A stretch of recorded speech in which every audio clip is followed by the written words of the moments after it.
Mačevi koje vidiš upravo su se vratili s restauracije. Stari su oko 400 godina, a dolaze iz Dalmacije. Ovakav tip mača zove se Schiavona. Koristio se od 16. do 18. stoljeća, a lako ga prepoznaš po mrežastoj košarici i glavici u obliku mačje glave. Ime je dobilo po Slovenima. Koristili su ih uglavnom Hrvati, duždeva straža, ultramarini i posade koje su čuvale mletačke granice prema Osmanskom carstvu.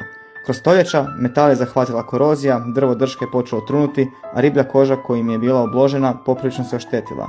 I kožne kapice koje štite od vlage bile su ugrožene. Restauracija je bila precizan i dugotrajan posao. Korozija je uklanjena sloj po sloj uz očuvanje patine.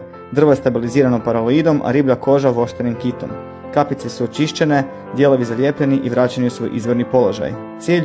Usporavanje propadanja i dugoročna zaštita. Kad je hrđa skinuta, otkrili su se oznake svojevrsne robne marke onoga vremena, znak kvalitete i podrijetla. Hvala timu Rescon Art na sjajno odrađenom poslu.